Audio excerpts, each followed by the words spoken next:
यह प्रश्न नूह से है। यदि पृथ्वी पूरी तरह से प्रोटॉनों से और चंद्रमा इलेक्ट्रॉनों से निर्मित हो तो क्या होगा? यह अब तक का सबसे विनाशकारी क्या होगा अगर परिदृश्य है। आप एक इलेक्ट्रॉन चंद्रमा की कल्पना कर सकते हैं जो प्रोटॉन पृथ्वी की परिक्रमा कर रहा है, जैसे एक बड़ा हाइड्रोजन परमाणु। एक स्तर पर यह कुछ हद तक समझ में आता है। इलेक्ट्रॉन प्रोटॉनों के चारों ओर घूमते हैं और चंद्रमा ग्रहों के। हालांकि इलेक्ट्रॉन चंद्रमा प्रोटॉन ग्रहों की परिक्रमा नहीं करते। अगर आप दो नकारात्मक आवेश वाले इलेक्ट्रॉनों को पास लाते हैं तो वे अलग होने की कोशिश करते हैं, जो उन्हें खींचने वाली गुरुत्वाकर्षण शक्ति से करीब 20 गुना ज्यादा शक्तिशाली होती है। अगर आप 10 वर्षत्रीन इलेक्ट्रॉनों से चंद्रमा बनाना चाहें तो वे एक दूसरे को बहुत ऊर्जा से दूर धकेल देंगे। चंद्रमा और पृथ्वी के पास एक दूसरे पर गुरुत्वाकर्षण या विद्युत स्थैतिक रूप से असर डालने का कोई मौका नहीं होगा। अलग करने वाली शक्तियां बहुत ताकतवर होंगी। अगर हम थोड़ी देर के लिए सामान्य सापेक्षता छोड़ दें तो देख सकते हैं, हम गणना कर सकते हैं कि इन इलेक्ट्रॉनों की ऊर्जा जो एक दूसरे को धक्का देती है उन्हें लगभग प्रकाश की गति से बाहर धकेलने के लिए काफी है।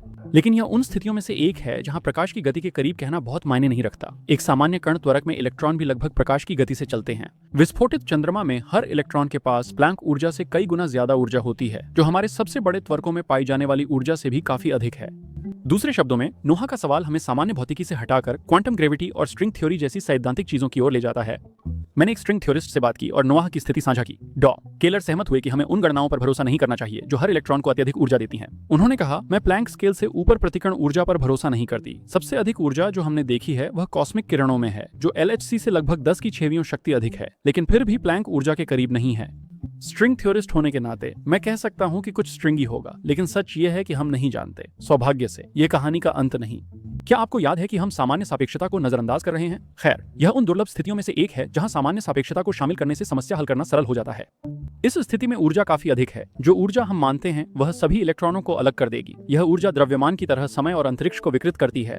हमारे इलेक्ट्रॉन चंद्रमा में ऊर्जा की मात्रा पूरी प्रेक्षणीय ब्रह्मांड के कुल द्रव्यमान और ऊर्जा के बराबर है। एक पूरा प्रेक्षणीय ब्रह्मांड जहां द्रव्यमान ऊर्जा हमारे छोटे चंद्रमा के स्थान में केंद्रित हो जाती है, वह समय स्थान को इतनी तीव्रता से विकृत कर देगा कि यह 10 ऑस्टेट्रीन इलेक्ट्रॉनों के प्रतिकर्षण को भी मात दे देगा। डॉ कीलर का निदान, हाँ, ब्लैक होल। क्या इस ब्रह्मांडीय द्रव्यमान के ब्लैक होल का आकर्षण बाकी ब्रह्मांड को ध्वस्त कर देगा? कहना मुश्किल है। इसका जवाब काफी हद तक इस पर निर्भर करता है कि डार्क एनर्जी का क्या मामला है, और कोई नहीं जानता कि डार्क एनर्जी का क्या मामला है। फिलहाल कम से कम नजदीकी आकाशगंगाएं सुरक्षित रहेंगी।